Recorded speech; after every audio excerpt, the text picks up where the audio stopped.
नमो महावदन्याय कृष्णप्रेमप्रदायते कृष्णाय कृष्णचैतन्य नाम्ने गौरतिसे नमो।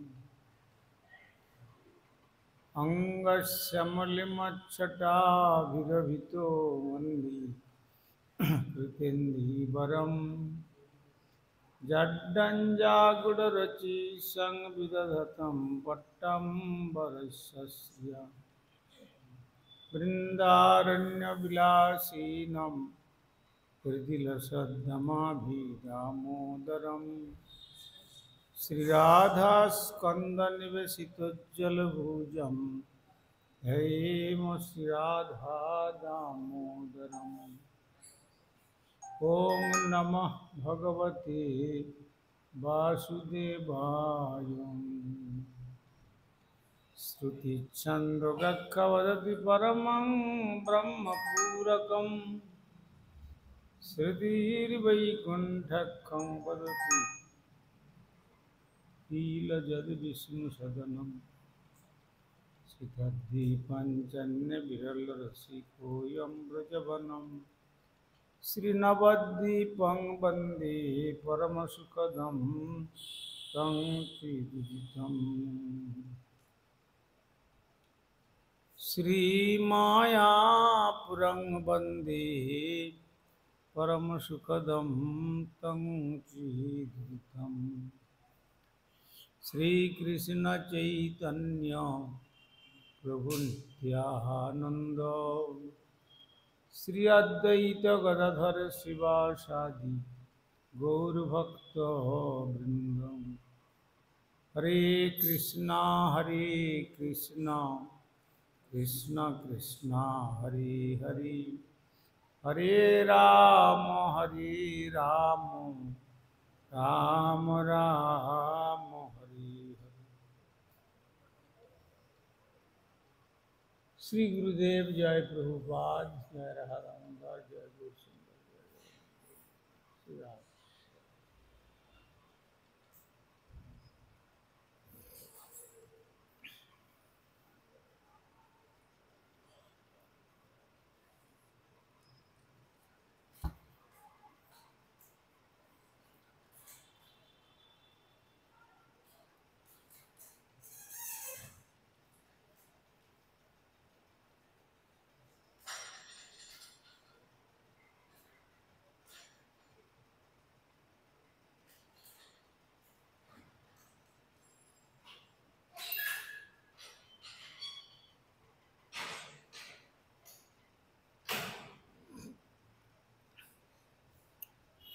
আমরা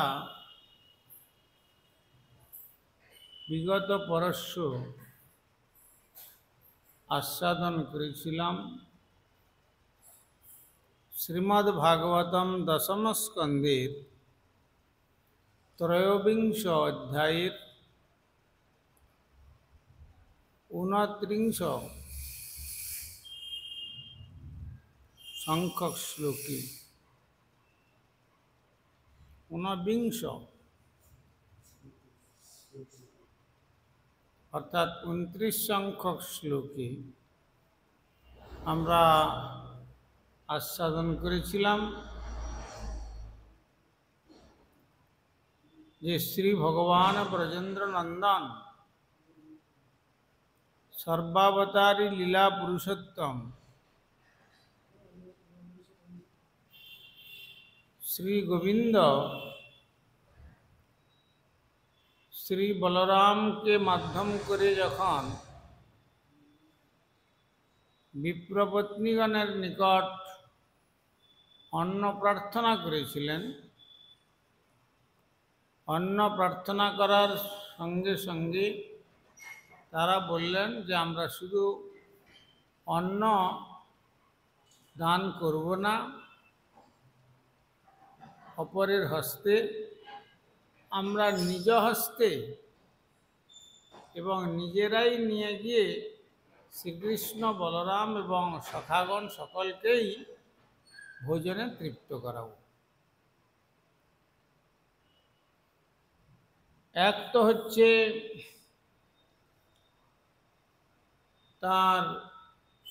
তাদের পতিগণ শ্রীকৃষ্ণ এবং বলরামের প্রার্থনাকে উপেক্ষা করেছিলেন। পুনরায় শ্রীকৃষ্ণের একান্ত ইচ্ছাতে সখাগণ গিয়ে বিপ্রপত্নীগণের নিকট সেই সন্দেশ জানিয়েছিলেন। তখন তারা সেবার উপকরণ সঙ্গে নিয়ে ভাবাবেশে শ্রীকৃষ্ণ বলরাম সখাগণ যেখানে গোচারণ করছেন সেই স্থানে উপস্থিত হয়েছেন। উপস্থিত হওয়ার ফলে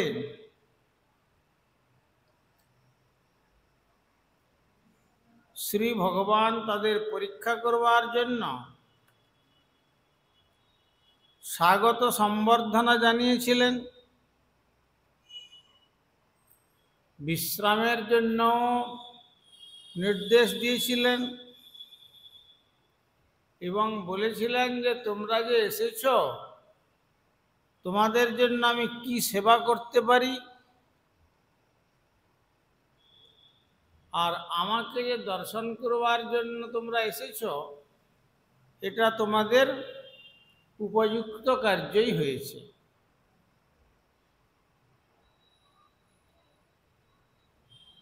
আর যারা নিজেদের প্রকৃত স্বার্থ দর্শন করতে পারেন তারা নিঃসন্দেহে প্রত্যক্ষভাবে আমার প্রতি অহৈতুকী এবং অপ্রতিহতা ভক্তি সম্পাদন করেন। কারণ আমি আত্মার অত্যন্ত প্রিয়। আমার প্রতি যারা অপ্রতিহতা ভক্তি মানে কোনো প্রকারে কোনো বাধা আসলেও ভগবান শ্রীকৃষ্ণের সেবা থেকে তাকে প্রতিহত করতে পারে না, সমস্ত বাধাকে অতিক্রম করে গুরুপাদ পদ্মের আনুগত্যে শ্রী গৌর গোবিন্দের সেবায় আত্মনিয়োগ করেন। এইটি হচ্ছে প্রকৃত ভক্তের লক্ষণ। এই জন্য অপ্রতিহতা ভক্তি সে কথাও আমরা আস্বাদন করেছি। ভক্তি মানে রূপগোস্বামীপাদ বলেছেন, ভজ ইত্যেষ বৈধাতুং সেবায়াং পরিকীর্তিত অতঃ সেবা বুধৈর প্রক্তা ভক্তি শব্দেন ভূয়সী।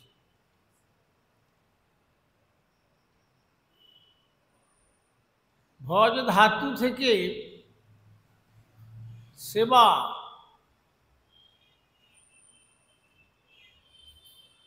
কথা কীর্তিত হয়েছেন। ভজধাতু সেবায়াং, তার মানে ভক্তি মানে ভজন, ভজন মানে সেবা। সেবা মানে ভক্তি, ভক্তি মানে সেবা। এটি এক তাৎপর্যপদ। অতএব এই প্রকার অপ্রতিহতা ভক্তি সম্পাদন করে থাকেন তারা, কারণ তারা বহু বহু জীবনের সৌভাগ্যের ফলে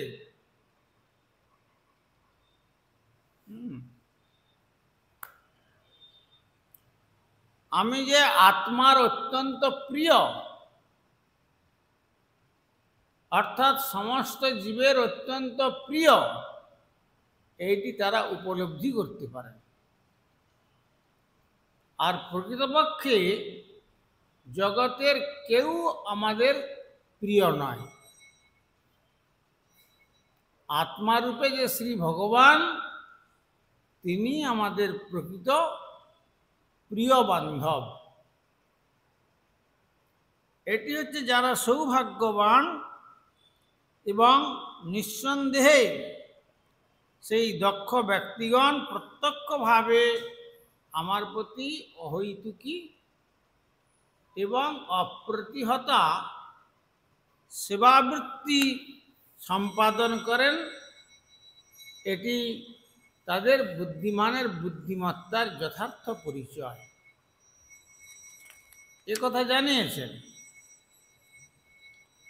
তারপরে বলেছেন কি না, আত্মার সঙ্গে সম্পর্কের ফলেই আমাদের প্রাণ, বুদ্ধি, মন, স্বজন, দেহ, স্ত্রী, সন্তান, সম্পত্তি, ধন সম্পদ এই সমস্ত কিছু সংগ্রহ করবার সুযোগ আছে। কার সম্বন্ধ সূত্রে? আত্মার সম্বন্ধ সূত্রে। যদি আত্মা যদি চলে যান শরীর থেকে, তাহলে আর এই সমস্ত কোনো কিছুর প্রতি আর কোনো আকর্ষণ থাকে না। বুদ্ধিও চলে যায়, তার সঙ্গে মনও চলে যায়, স্বজনদেরকেও তখন ছেড়ে চলে যেতে হয়, আর দেহটাকেও তো ছাড়তে হয়। আর অত্যন্ত আসক্তি যে মানুষের স্ত্রীর প্রতি পুরুষের এবং পুরুষের প্রতি স্ত্রীর, সেই স্ত্রীকেও ছেড়ে যেতে হয়, স্বামীকেও ছেড়ে যেতে হয়। আর একান্ত যে সন্তান এত প্রিয়, সেই সন্তান তখন করে কি, যাকে এত ভালোবাসছিল সেই সন্তান তখন তার সেই দেহটার মুখে আগুন দেয়।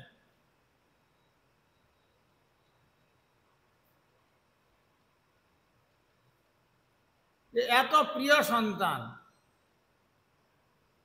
আত্মা যে মুহূর্তে চলে গেলেন, তারপরে কিছু কৃতকার্য করার পর যখন শ্মশানে নিয়ে যাওয়া হয়, তখন সন্তানই সেই পিতার মুখে আগুন দিয়ে তাকে পুড়িয়ে শেষ করে দিয়ে আসে।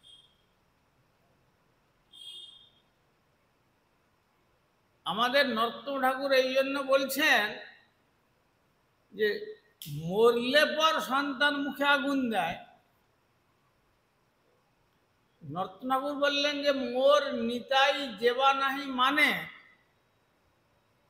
অনল ভেজাই তার মাছ মুখখানে। যারা শ্রী ভগবান নিত্যানন্দ প্রভুকে মানে না, বলছেন তার মুখের এক ধারে নয়, একবার মাঝ মুখে তার আগুন দিয়ে দেবেন বলছেন। প্রজ্বলিত আগুন নিয়ে জীবন্ত অবস্থায় তার মুখে দিয়ে দেবেন।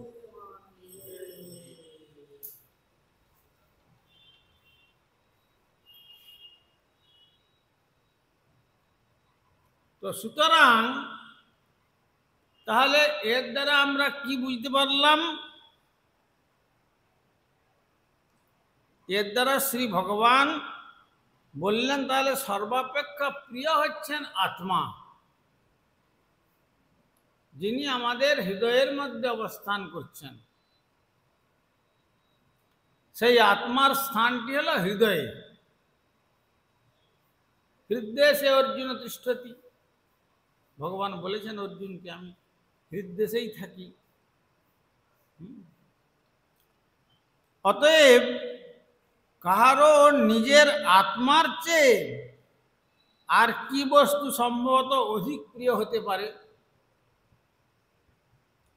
তাহলে আত্মাই হচ্ছে প্রকৃতপক্ষে আমাদের প্রিয়, কিন্তু সেই আত্মাকে সম্বন্ধ করে অপ্রিয় বস্তুকে আমরা প্রিয় বলে মনে করি। এইটা হচ্ছে আমাদের অবিদ্যাগ্রস্ত দশা, মায়িক দশা, মোহগ্রস্ত দশা। মম মাতা মম পিতা মমঞ্চ গৃহিণী গৃহম এবং বিধ মমত্বং য সমোহ পরিকীর্তিত। এইটাই হলো মোহ, মোহাচ্ছন্ন দশা। আমার মাতা, আমার পিতা, আমার বন্ধু, আমার ভ্রাতা, আমার ভগ্নী, হ্যাঁ, পত্নী, পুত্র, কন্যা, স্বজন, এ সবটাই হচ্ছে মোহ, মিথ্যা মোহগ্রস্ত দশা।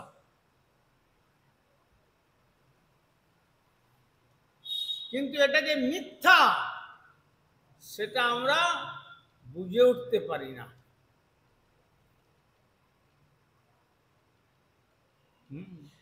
এটাকে সত্য বলে ভ্রম হয়। বলে মিথ্যা বস্তুটাকে, অনিত্য বস্তুটাকে সত্য বলে কি করে ভ্রম হয়? আমার গুরুপাদ পদ্ম একবার বলছিলেন যে কলকাতা কোনো এক থিয়েটার হলে নীল নীল অত্যাচার বলে কিছু ছিল।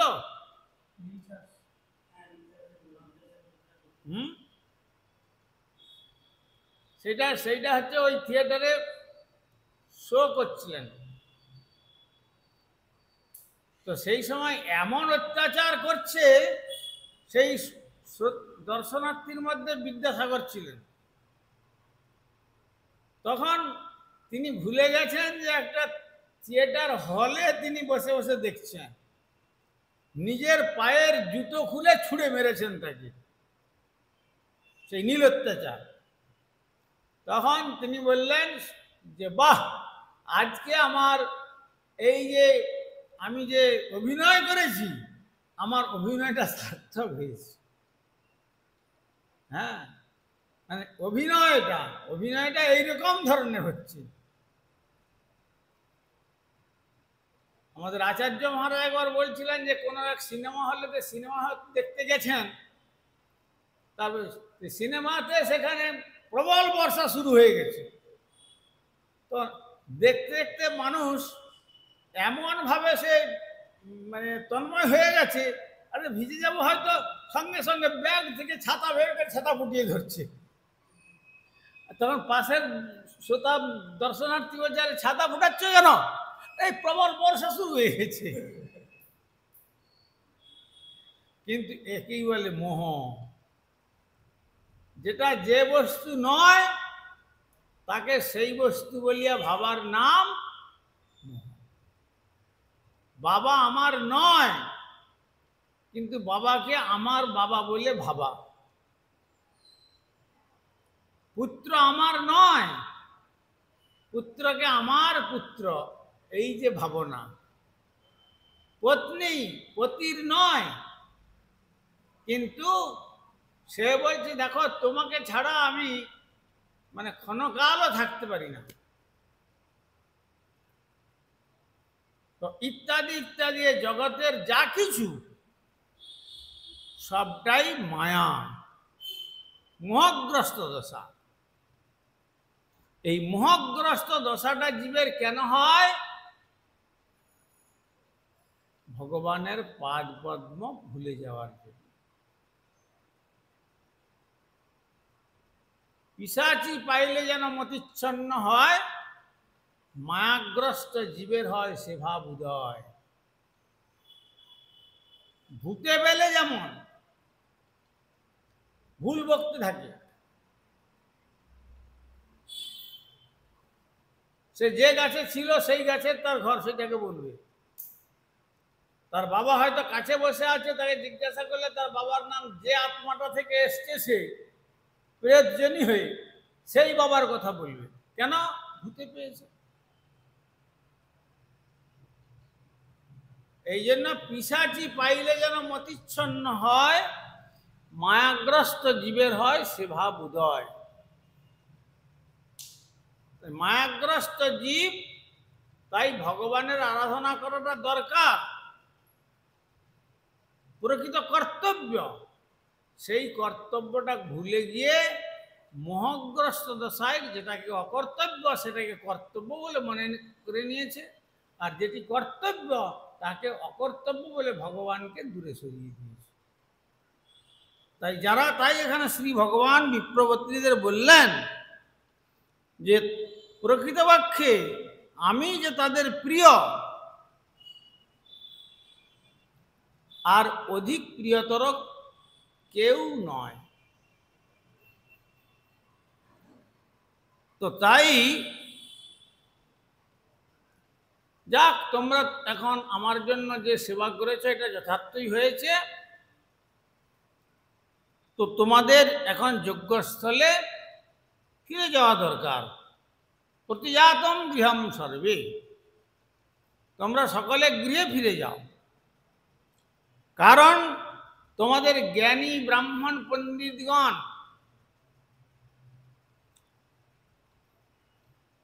গৃহস্থ এবং তাদের নিজ নিজ যজ্ঞ সমাপ্তির জন্য তখন তোমাদের প্রয়োজন। কেন না তোমরা তাদের অর্ধাঙ্গিনী। সে যদি একা যজ্ঞ কার্য সম্পাদন করে তাহলে তো পূর্ণ কার্য হবে না। অতএব পতি পত্নী উভয়ে মিলে যজ্ঞ কার্য সম্পন্ন করবে। তোমরা আর কাল বিলম্ব করো না, শীঘ্র তোমরা ফিরে যাও। এই কথা যখন বললেন তখন বিপ্রপত্নীগণ বলছেন,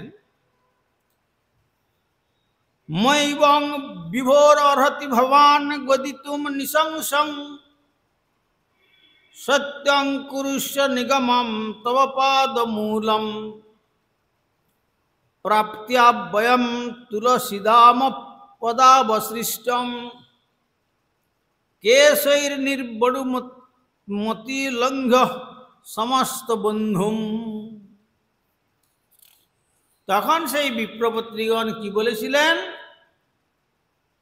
শ্রী ভগবানের কথা শুনে বিপ্রপত্নীগণ বলেছিলেন, হে সর্বশক্তিমান, অনুগ্রহ করে মানে দয়া করে এরূপ নিষ্ঠুর বাক্য আমাদের বলবেন।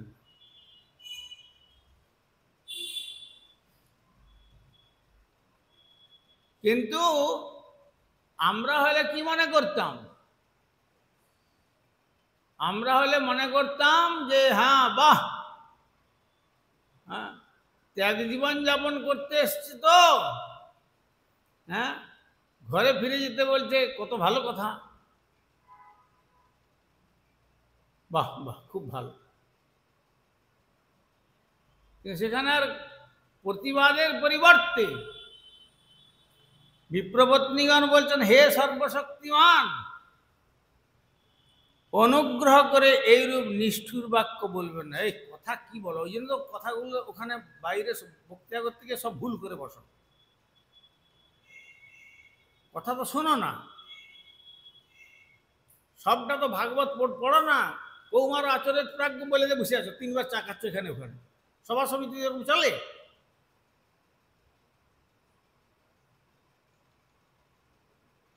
এখানে আমি কথা বলছি, ওখানে অনেক কথা বলছো কেন?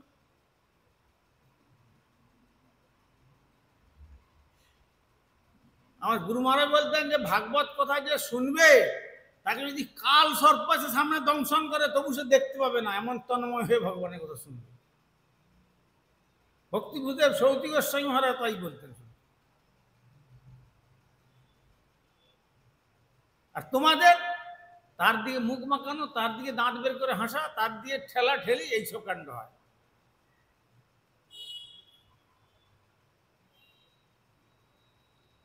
যদি শুনতে ভালো না লাগে উঠে যাও ওখান থেকে।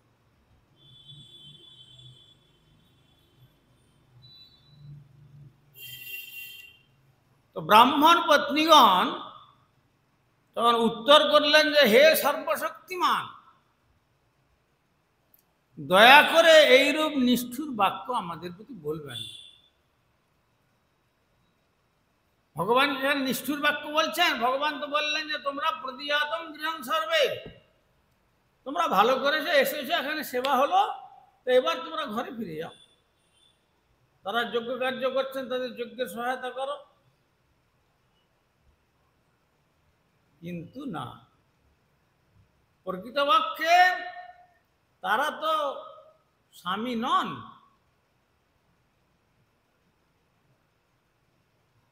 তাহলে সেখানে তার সঙ্গে কার্য করলে কি ফল হবে? সেখানে তো এই যে বেদের যে কর্মকাণ্ডীয় যজ্ঞ, সেখানে ভক্তিনাথ ঠাকুর বলেছেন কর্মকাণ্ড জ্ঞানকাণ্ড কেবলই বিষের ভাণ্ড, অমৃত বলিয়া যে বা খায়, কদর্য ভক্ষণ করে নানা জনি সদা ফিরে, তার জন্ম অধঃপতি যায়।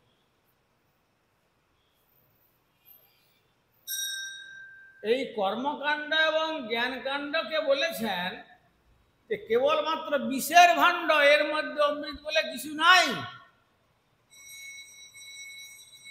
কিন্তু যারা অমৃত বলে ভোজন করলো, বিষ ভাণ্ডার থেকে বিষ নিয়ে যদি কেউ আহার করে, তাহলে কি হবে?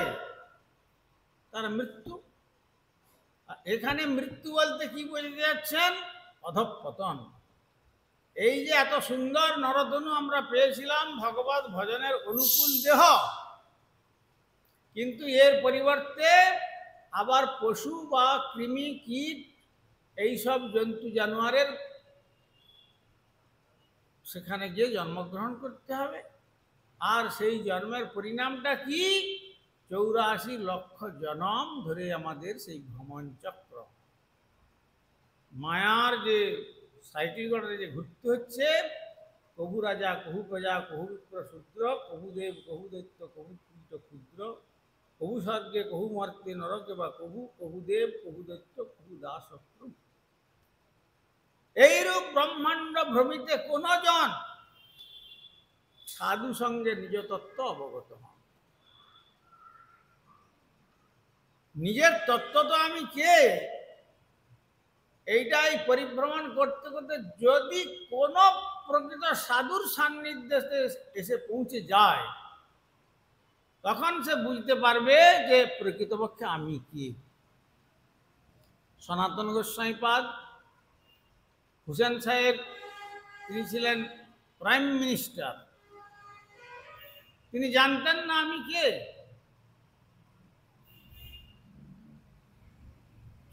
মহাপ্রভুর চরণ প্রান্তে বসে সেই কাশীতে দশাশ্বমেধ ঘাট,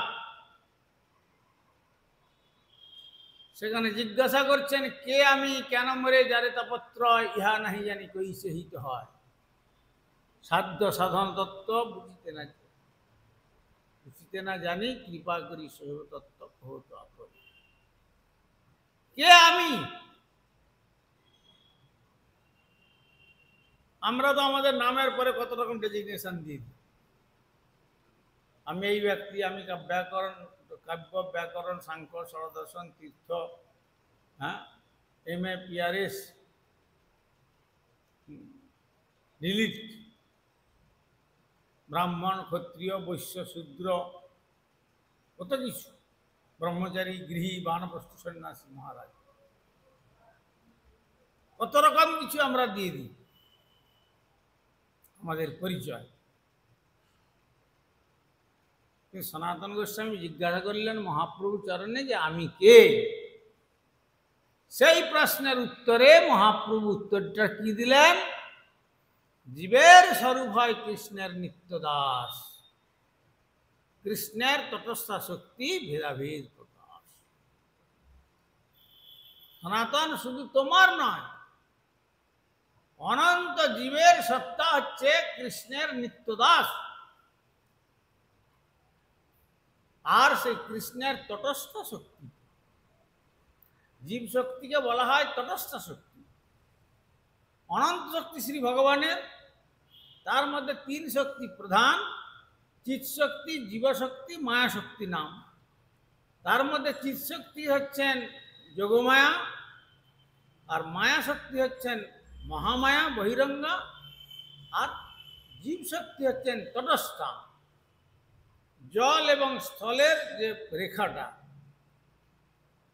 তটরেখা, কেন? যখন বাতাসে সেই নদীর জল বা সমুদ্রের জল উঠে আসছে তখন রেখা কেটে ডাঙায় উঠে আসছে, আবার যখন বাতাস থাকছে না তখন সেই রেখা কেটে আবার নিচে নেমে চলে যাচ্ছে রেখা। আর এদিকে স্থলেতে মায়াদেবী সুন্দর করে নিজেকে সাজিয়ে জগতের চাকচিক্য দিয়ে, বৈচিত্র্য দিয়ে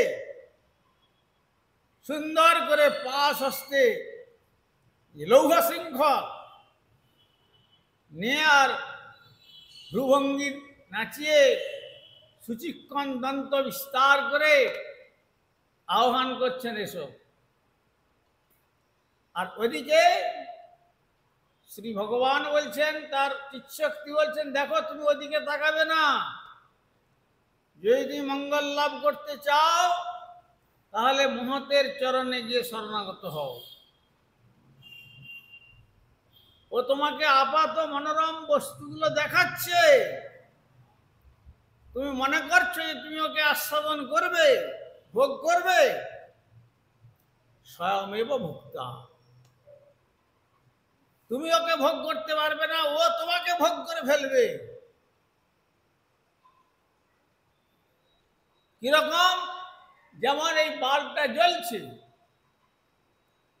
এই বাল্বটাকে দূর থেকে পতঙ্গগুলো মনে করছে যে কিনা রূপ একটা আছে এর মধ্যে, এসে বারবার সেই রূপটাকে ভোগ করবার চেষ্টা করছে, কিন্তু এসে কি হচ্ছে না, আঘাত পাচ্ছে। কখনো মাথায় আঘাত পাচ্ছে, কখনো পায়ে আঘাত পাচ্ছে, কখনো ডানায় আঘাত পাচ্ছে, আঘাত পেয়ে চলে যাচ্ছে, কিন্তু আবার আসছে। আস্তে আস্তে আস্তে আস্তে শেষ পর্যন্ত পা হাতগুলো পুড়ে, ডানা ডানা পুড়ে গিয়ে শেষে ওইখানে পুড়ে নিচে পুড়ে মরে গেল। স্বয়মেব ভোক্তা, এসেছিল ভোগ করতে, কিন্তু নিজে ভোগ হয়ে গেল। তেমনি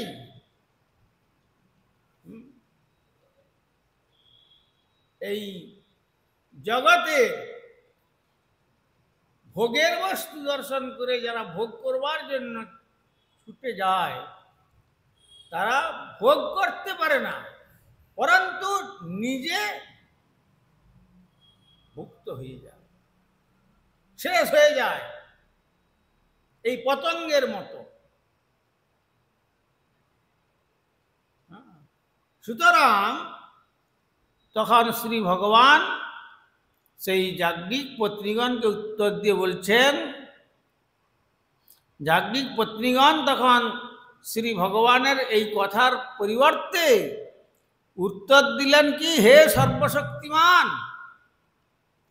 অনুগ্রহ করে এরূপ নিষ্ঠুর বাক্যটা বলবেন, পরে তো কেউ নয়। কারণ কোন কোন রসিক ভক্ত তারা বলেন যে শ্রী ভগবান তাদের যুক্তি দেখিয়েছিলেন, দেখো পতি সেবার মতো আর গুরুত্বপূর্ণ জিনিস কিছু হয় না। তখন তারা বললেন, কিরকম? তাহলে তোমাদেরকে একটা আখ্যায়িকা বলি, শোনো। যে এক বৈদিক ব্রাহ্মণ, তিনি প্রত্যহ, যেটা আজ তুমি বলতে ভুলে গেছিলে, সাগ্নিক বিপ্র,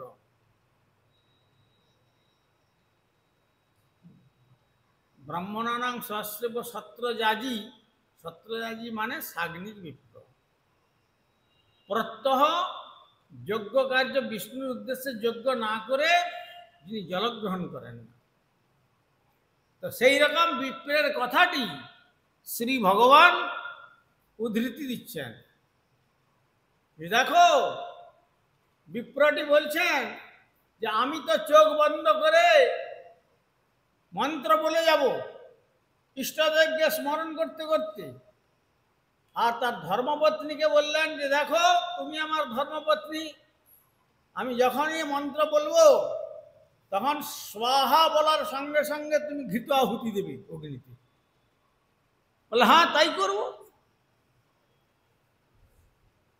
কে বলছেন? শ্রীকৃষ্ণ বলছেন এদিকে পতি আহুতি দিচ্ছেন মন্ত্রের দ্বারা, আর পত্নী ঘৃতাহুতি দিচ্ছেন, আর ওই দিক থেকে তার নিজের 5-6 মাসের ছেলে হামাগুড়ি দিতে দিতে দিতে দিতে দিতে দিতে মা মা বলতে বলতে ঠিক যজ্ঞকুণ্ডের কাছে এসে গেছে। আর একটু হলেই যজ্ঞকুণ্ডে পড়ে যাবে। বলো তাহলে সে কি করবে? কৃষ্ণ বলছেন যে যদি পতির আদেশ সে প্রতিপালন করে তাহলে ছেলে আগুনে পুড়ে মরে যাবে, আর যদি পতির আদেশ প্রতিপালন না করে, ছেলেকে রক্ষা করে, তাহলে পতিব্রতা ধর্ম নষ্ট হবে। পতির আদেশ না মানলে পতিব্রতা ধর্ম নষ্ট হবে, তুমি তার ধর্মপত্নী, তার থেকে বঞ্চিত হবে। কি করবে? তখন বলছে ঠিক আছে, সে পুত্র যায় যাক, পুত্র তো বহু জন্ম লাভ করেছি, একজনে পুত্র যাক, কিন্তু পতির কথাতেই আমি থাকবো অটল। তিনি যখন ঘৃতাহুতি দিচ্ছেন, এমন পতিব্রতা ধর্মের গুণ, অগ্নিদেব বলছেন যে এই রকম পতিব্রতা রমণীর পুত্রকে যদি আমি আমার দাহিকা শক্তি প্রদান করে ওকে দহন করে দিই, তাহলে তো ব্রাহ্মণ, ওই যাজ্ঞিক ব্রাহ্মণ তখন তো মন্ত্রের দ্বারা আমার দাহিকা শক্তিটা কেড়ে নেবে। এই বলে তখন পতির সেই পুত্র যখন পড়ে গেল অগ্নিতে, তখন অগ্নিদেব তাকে অতি সুন্দরভাবে সযত্নে সংরক্ষণ করলেন। আর যজ্ঞের শেষে ছেলেটি হাসতে হাসতে বেরিয়ে আসলো। শুনেছ পতি সেবার কত ফল? এই কথা বল। তখন তারা বলছেন, হ্যাঁ তাহলে কৃষ্ণ আমাদেরও একটা প্রশ্ন আছে, আমাদেরও একটা আখ্যায়িকা তুমি শোনো। কি সেই আখ্যায়িকা? না কোন পতি তীর্থ পর্যটনে যাবেন, ধর্মপত্নীকে বলছেন যে দেখো পথে নারী বিবর্জিতা কথায় বলে, কোনো ভালো কার্যেতে যদি স্ত্রী জাতিকে নিয়ে যাওয়া যায়, তাতে স্ত্রী জাতির থেকে নানা রকম উপদ্রব সৃষ্টি হতে পারে। আর এক যদি সুন্দরী স্ত্রী হয়, তাহলে তাকে রক্ষা করবার জন্য যে কাজের উদ্দেশ্যে যাবে সে কাজেও বিঘ্ন ঘটে যাবে। মানে কখন কি ঘটবে কেউ বলতে পারে না। সুতরাং বুদ্ধিমান ব্যক্তিগণ স্ত্রীকে কখনো সঙ্গে নেবে না। স্ত্রীরা বলছেন যে এইরকম ভাবে বলে তখন যখন বলছেন স্বামীরা সঙ্গে নেবেন না, তখন স্বামী বলছে দেখো আমি আমার মতো একটি সুন্দর মূর্তি তৈরি করে মাটি দিয়ে, একবার অবিকল আমার মতো এখানে দিয়ে যাচ্ছি, তুমি তোমার প্রত্যহ যেমন তুমি ফুল চন্দন আদি দিয়ে আমাকে পুজো করো, তেমনি পুজো করবে, তার দ্বারাই প্রতিসেবার ফল হবে তুমি। এই বলে একটি স্বামী তার নিজের মূর্তিকে গড়ে কারিগর দিয়ে সুন্দর করে বলে তুমি এরই সেবা করো। আদেশ হয়ে গেছে। দীর্ঘদিন তীর্থ পর্যটন করে এদিকে স্ত্রী সেই মাটির মূর্তির রূপী পতির সেবা করছেন পুষ্প চন্দনাদি দিয়ে, আর সেই সময়ে মূল পতি তীর্থ পর্যটন করে ফিরে এসে কড়া নাড়ছে, ওগো দরজা খোলো, আমি এসছি তীর্থ দর্শন করে। বলো কৃষ্ণ তাহলে সে মেয়েটি কি করবে? তখন কৃষ্ণ বলছেন যে তাহলে ওই যে আগের যে মাটির পতি তার সেবা বাদ দিয়ে নিজের যে পতি এসছে তার জন্য দরজা খুলে তাকে ভিতরে নিয়ে গিয়ে স্বাগত সম্বর্ধনা জানাবে, তার সেবা শুশ্রূষা করবে। তখন এরা বলছেন যে আমরা তো সেই কার্যই করছি এতক্ষণ। কি কার্য? এরা তো রক্ত মাংসের শরীর, পাঞ্চভৌতিক শরীর রূপী পতি এসছে, এ তো মাটির মূর্তি স্বরূপ। এদের কি মূল্য আছে? ঠাকুর তুমি তো পরমপতি, পতিং পতিনাং তৎপতিনাং তো সর্বেষাং পতিনাং পতি, পতিগণের পতি, তাদের পতি এবং সমস্ত জীবের সকলের পতি, রক্ষক পালক। অতএব তোমার সেবার জন্য আমরা এসছি, আর তুমি বলছি কিনা প্রতিজাতম গৃহং সর্বে। তখন কৃষ্ণ বলছেন আমি তোমাদের কাছে হেরে গেলাম, তোমরা যেটা বলছো সেটাই ঠিক। কথাটা বুঝতে পেরেছ? তো সুতরাং সেই জন্য এখানে ব্রাহ্মণ পত্নীগণ উত্তর দিয়ে বললেন, হে সর্বশক্তিমান, অনুগ্রহ করে এরূপ নিষ্ঠুর বাক্য বলবেন না।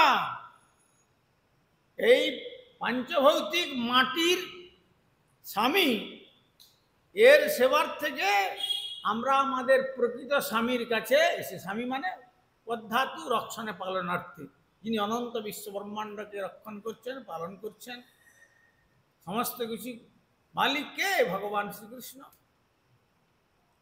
তো তাই তো তোমার সেবার জন্য আমরা সেবার উপকরণ নিয়ে এসেছি। সুতরাং এইটাই তো আমাদের কার্য। তুমি আমাদের গৃহে ফিরে যেতে বলছো কেন? সেই জন্য এখানে বলছেন, ঠাকুর তুমি আমাদের প্রতি এইরূপ নিষ্ঠুর বাক্য বলে আমাদের অন্তরের, আমাদের সরল অন্তঃকরণে আর ব্যথা প্রদান করো না, এই উক্তি প্রদান করছিলেন। বঞ্চাকল্পতরুভ্যশ্চ কৃপা সিন্ধুভ্যেব চ পরিদানং পাবনেভ্যো বৈষ্ণবেভ্যো নমঃ। হরিহরয়ে নম কৃষ্ণ যাদবায় নম, হরিহরয়ে নম কৃষ্ণ হর যাদবায় মাধবায় কেশবায় নম। গোপাল গোবিন্দ রাম শ্রী মধুসূদন, গোপাল আর গিরিধারী গোপীনাথ মদন মোহন, শ্রী চৈতন্য নিত্যানন্দ শ্রী অদ্বৈত সীতা, হরি গুরু বৈষ্ণব ভাগবত গীতা, হরি গুরু বৈষ্ণব শ্রী রূপ সনাতন ভট্ট রঘুনাথ, শ্রী রূপ সনাতন শ্রীজীব গোপাল ভট্ট দাস রঘুনাথ, শ্রীজীব গোপাল এই ছয় গোসাইর করি চরণ বন্দন, আর যাহা হইতে বিঘ্ন না সবিষ্ট পুরাণ, এই ছয় গোসাই যার মুনি তার দাস, আর দশবার পদরেণু মোর পঞ্চরাত, দশবার নাদের চরণ সেবী ভক্ত শনেবা,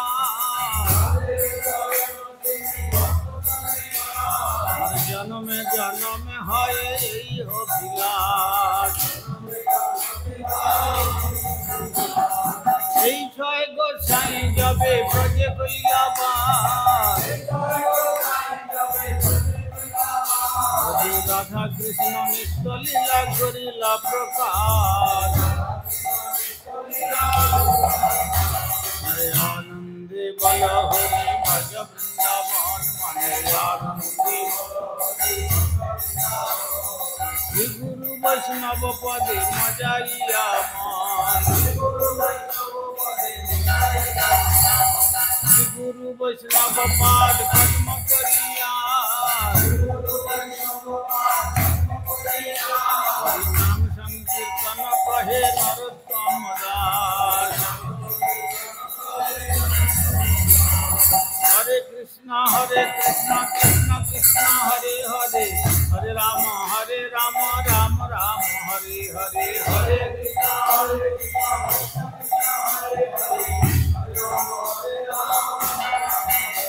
জয় গৌর হরি বল, হরি বল, হরি বল, হরি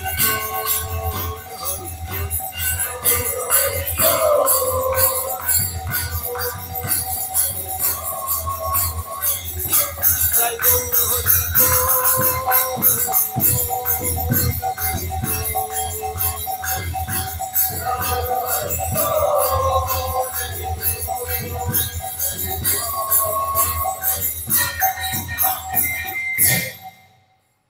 श्री गुरु गौरांग गंधर्विका गिरिधारी श्री राधा गोविंद गोपीनाथ मदन मोहन श्री जगन्नाथ बलदेव सुभद्रा श्री राधा रमन देव धामेश्वर श्री गौर सुंदर श्री श्री जगन्नाथ देव श्री गिरिराज महाराज श्री राधा दामोदर जीव ग्रंथराज श्रीमद भागवतम तुलसी महारण तथा संध्याकालीन भागवत अधिवेशन महामहोत्सव की जय। परमाराध्य श्री गुरुपाद पद्म विष्णुपाद श्री श्रीमद भक्ति कुमुद संत गोस्वामी ठाकुर की जय। जगत गुरु सरस्वती गोस्वामी प्रभुपाद की जय। सपार्षद सुचिनंदन श्री गौर सुंदर की जय। सपार्षद श्रील प्रभुपाद की जय।